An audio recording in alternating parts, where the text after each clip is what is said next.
Assalamualaikum warahmatullahi wabarakatuh. Selamat malam sahabat para pejuang P3K di tanah air. Kembali lagi dengan soal teknis, kali ini bagian 1 pada P3K tahun 2021. Langsung saja kita simak videonya secara bersama-sama. Soal nomor 1. Pemberian umpan balik kepada peserta didik penting dilakukan untuk meningkatkan keberhasilan, memperbaiki kesalahan, membantu untuk mengungkapkan kesalahpahaman, menyarankan perbaikan tertentu. Jenis umpan balik jika siswa homogen adalah A. Representative feedback, B. Kumulative feedback, C. Quantitative feedback, D. Institutionalized feedback, dan E. External feedback. Jawabannya adalah B. Kumulative feedback. Soal nomor 2. Menyanyikan lagu Indonesia Raya merupakan penilaian A. Kinerja, B. Produk, C. Portofolio, D. Proyek, dan E. Praktik. Dan jawabannya adalah E. Praktik. Soal nomor 3. Siswa membuat laporan hasil pengamatan proses fotosintesis termasuk penilaian A. Kinerja, B. Produk, C. Portofolio, D. Proyek, dan E. Proyek. Jawabannya adalah B. Produk. Soal nomor 4. Dalam pembelajaran di kelas Anda, terdapat 2 siswa Anda yang berkebutuhan khusus. Pembelajaran apa yang tepat dilakukan dalam menghadapi kondisi ini? A. Menyuruh anak itu mengerjakan soal ke depan dan membimbingnya. B. Membagi kelompok diskusi. C. Melakukan pembimbingan di tempat duduk mereka.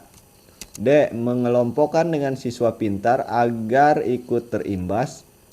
Dan E. Memisahkan kedua siswa dengan siswa normal lainnya dengan perlakuan berbeda. Dan jawabannya adalah C. Melakukan pembimbingan di tempat duduk mereka.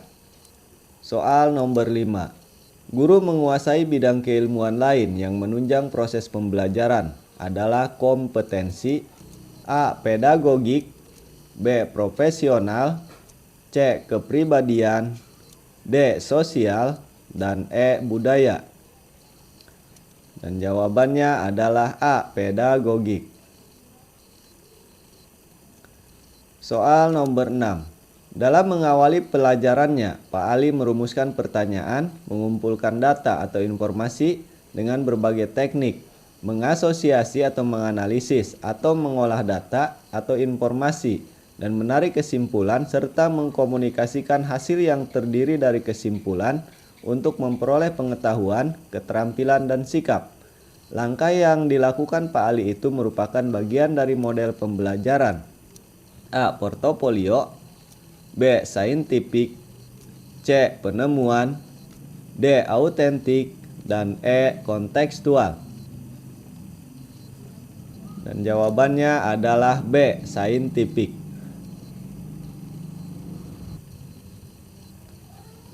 Soal nomor 7. Penilaian yang dilakukan oleh seorang guru harus dapat menilai kemampuan siswa sesuai dengan tuntutan kurikulum dan meliputi berbagai aspek. Hal ini sesuai dengan prinsip A. Terbuka, B. Menyeluruh, C. Bermakna, D. Adil, dan E. Sahih. Dan jawabannya adalah B. Menyeluruh.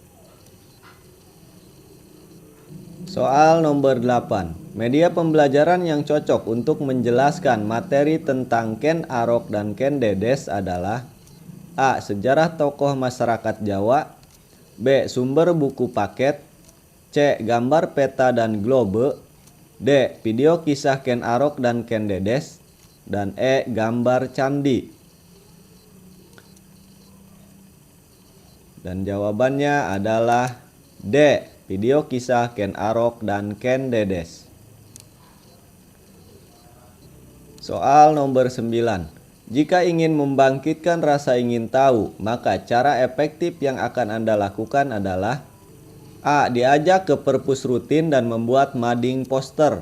B. Diajak ke laboratorium sains dan mencari literatur tentang sains. C. Kegiatan membaca rutin setiap pagi sebelum masuk ruangan dan membuat majalah dinding. D. Memajang hasil karya puisi siswa. Dan E. Lomba menulis naskah drama. Dan jawabannya adalah B. Diajak ke laboratorium sains dan mencari literatur tentang sains. Soal nomor 10. Dalam mengawali pelajarannya, Pak Maman Nendar menyampaikan suatu permasalahan guna menggugah dan menimbulkan kepenasaran para siswanya. Langkah tersebut bertujuan untuk mendorong para siswa agar mau mengembangkan kreativitasnya. Langkah yang dilakukan Pak Maman Nendar itu merupakan bagian dari model pembelajaran. A. Portofolio. B. Scientific. C. Discovery learning. D. Authentic. Dan E. Contextual teaching dan learning. Dan jawabannya adalah C. Discovery learning. Soal nomor 11. Media yang cocok untuk menggambarkan tentang banjir adalah A. Video.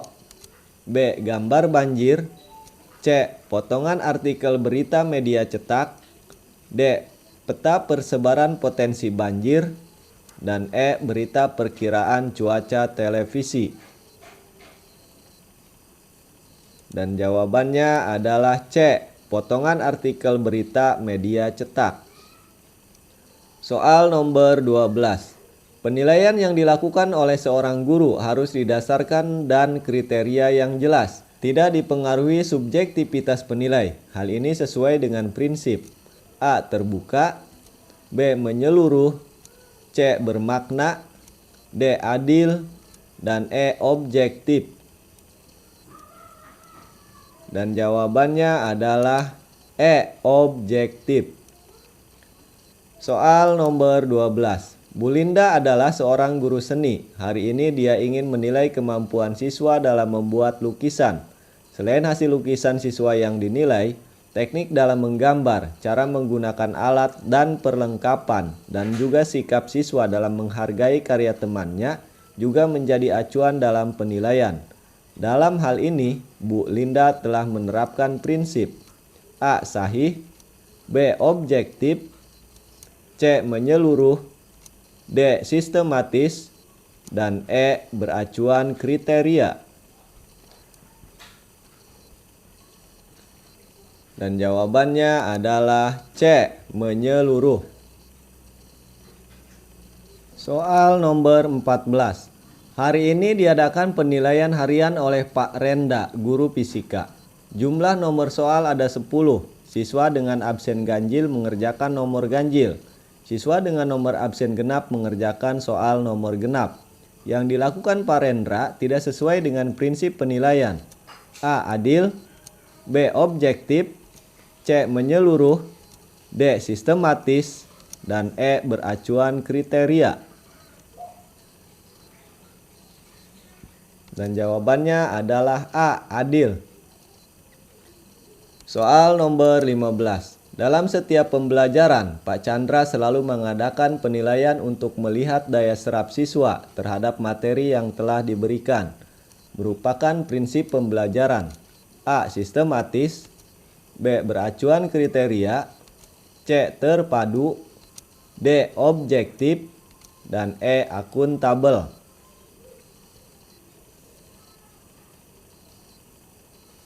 Dan jawabannya adalah C. Terpadu. Soal nomor 16. Dari banyaknya definisi atau batasan yang dikemukakan oleh para ahli, esensi dari pengertian penilaian portofolio adalah A. Kumpulan hasil karya siswa. B. Rekaman hasil karya siswa. C. Rangkaian hasil karya siswa. D. Kumpulan. Dan E. Kumpulan siswa. Dan jawabannya adalah A. Kumpulan hasil karya siswa. Soal nomor 17. Disediakan 2 magnet dan paku. Siswa melakukan percobaan tarik-menarik magnet. Komponen tujuan pembelajaran yang kurang adalah A. Condition, B. Behavior, C. Condition dan degree, D. Audience, dan E. Degree. Jawabannya adalah E. Degree. Soal nomor 18. Media yang tepat untuk mengajarkan kebutuhan ekonomi yang melonjak tinggi adalah A. Potongan artikel, B. Video di kanal YouTube, C. Tayangan berita di televisi, D. Daftar harga barang pokok terbaru, dan E. Buku paket. Jawabannya adalah C. Tayangan berita di televisi. Soal nomor 19. Pak Liman adalah seorang guru olahraga. Pagi ini dia akan mengadakan penilaian praktik berenang. Prinsip penilaian yang dilakukan adalah A. Sahih, B. Objektif, C. Menyeluruh, D. Sistematis, dan E. Beracuan kriteria. Dan jawabannya adalah A. Sahih. Soal terakhir. Pak Bejo adalah guru PKN di sekolah Mekar Indah. Dia tinggal di desa Mangunharjo. Siska adalah tetangga dari Pak Bejo. Setiap pembagian hasil evaluasi, Siska selalu diberi nilai 85 oleh Pak Bejo. Sementara Rudi, siswa yang paling pintar di kelasnya, hanya mendapat 80. Dari kasus dia, artinya Pak Bejo tidak melaksanakan prinsip penilaian. A. Adil, B. Objektif, C. Menyeluruh, D. Sistematis, dan E. Beracuan kriteria.